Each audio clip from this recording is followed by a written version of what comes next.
ఉండవల్లి, పెనుమాకలో ఉన్నటువంటి భూములు ఉన్నటువంటోళ్ళు కోటీశ్వరులం గదా అని గర్వంగా ఉంటే, ఇప్పుడు అవి కాస్త ఆహ్, దీని కింద తీసుకుంటే అది వచ్చేటటువంటి తక్కువ, కష్టాలెక్కువ అన్నటువంటి ఉద్దేశంతో వాళ్ళు ఇవ్వలేక జగన్ దగ్గరికెళ్ళడం, వివాదం ఇదంతా చూసాం. నిన్నటి నుంచి భూములు సేకరిస్తున్నారు, తీసుకుంటున్నారు. మీకు కోర్టు ద్వారా డబ్బులిస్తాం పొమ్మని చెప్తున్నారు. ఈ నేపథ్యంలో ఏదైతే పద్మారెడ్డి అనేటటువంటి రైతుకి ఎకరం 40 సెంట్ల భూముంది. ల్యాండ్ పూలింగ్ కింద నోటీసులిచ్చారు. ప్రభుత్వం సారవంతమైన భూములు లాక్కుని ఇతరులకు ఇచ్చే ప్రయత్నం జరుగుతుందంటూ ఆయన నిన్న ఆగ్రహం వ్యక్తం చేసి, ఆవేదన కూడా వ్యక్తం చేశారక్కడ. మాకిదే ఆధారం అంటూ, ఇది మా ఒక్క రైతు సమస్య కాదు, భూములు ఇవ్వని అందరి ఆవేదన అంటూ, ఉద్యోగం కోల్పోతే ఎంత బాధో, రైతు భూమి కోల్పోతే అంతే బాధ అంటూ ప్రజల్ని అర్థం చేసుకోమని కూడా చెప్పుకొచ్చారు. రాజధాని ప్రాంతంలో ఉన్నది ఎక్కువ మంది చిన్న సన్నకారు రైతులే. రైతులు రాజధాని అభివృద్ధికి వ్యతిరేకం కాదు, రైతులకు న్యాయం కావాలంటూ అడుగుతూ వచ్చారు.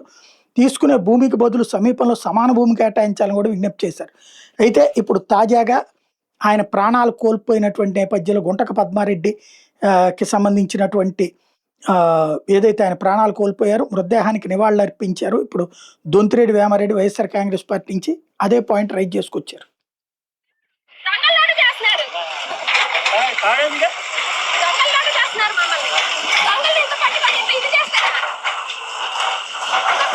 నేను కాళ్ళు అడ్డం పెట్టి కట్టి నేను విజువల్స్ ఉన్నాయి.